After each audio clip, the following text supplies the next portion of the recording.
flood control ang first line of defense natin sa pagbaha, kundi ito ang pinakamahabang kabundukan sa Pilipinas. Ito ang Sierra Madre. 540 kilometers ng kabundukan na sumalba sa Pilipinas ng ilang siglo mula sa katakot-takot na pagbaha. However, Sierra Madre is in danger. Yung kabundukan na dati ay kakampi natin laban sa bagyo at pagbaha, ngayon, biktima na ng mining, logging at deforestation. Olats na nga tayo dahil sa malalang korupsyon sa flood control system, sinisira pa ang pinakamalaking protection natin mula sa kalikasan. Para lang ma-imagine mo kung gaano ka-importante ang Sierra Madre Mountain Range, this is the longest mountain range in the Philippines. Nasa 540 kilometers ito mula Cagayan hanggang Quezon. Sinasabing ito ang natural barrier at first line of defense natin laban sa bagyo. Ina-absorb na muna ng Sierra Madre ang impact ng bagyo bago pa makarating ito sa kanayunan. Aside from that, nasa Sierra Madre din ang mahigit na 40% ng forest cover ng bansa. May higit na 3,500 species ng halaman at 58% nito ay endemic. Ibig sabihin, sa Pilipinas mo lang makikita. Nagsisilbi din ng Sierra Madre na carbon sink. Umihigop ng carbon dioxide. Tumutulong para bawasan ang init. Kung sisirain mo ang Sierra Madre, mawawalan ang Pilipinas ng pinakamalaking proteksyon niya. Mula sa pagbaha, landslide, flash floods, lahat yan magiging posible na.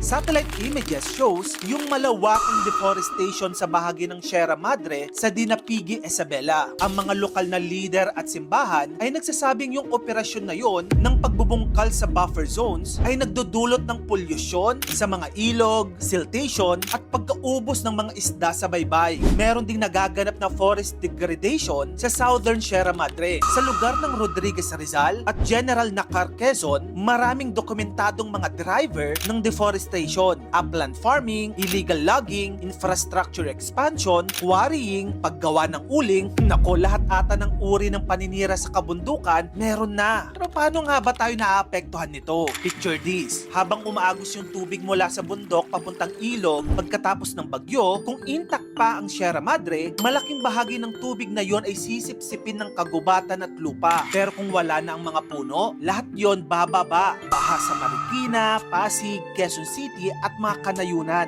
Yung mga magsasaka nga sa Cagayan Valley, nagsasabing tuwing may mining, nagiging brown daw ang ilog nila. Ang sediment ay sumasama sa tubig dagat, nalulunod yung mga isda at ang pangkabuhayan nila ay nawawala. Pero alam mo ba ang mga unang biktima nito? Yung mga lokal na tribo sa Sierra Madre, lalo na ang Dumagat at iba pang indigenous communities. Dating kanila ang kagubatan na ito. Ngayon, pinagkaitan na sila ng sarili nilang mga lupa. So yun na nga mga kamagkano. Sierra Madre, hindi lang simpleng kabundukan yan. Ito ang ating kalasag. Kung pinapahintulutan nating sirain ito, inaalis na din natin ang proteksyon laban sa baha at bagyo. Time is running out. Save Sierra Madre. Kung gusto mo pa na mag-ganito pang klaseng content, dito lang yun sa channel ko, kaya follow ka na.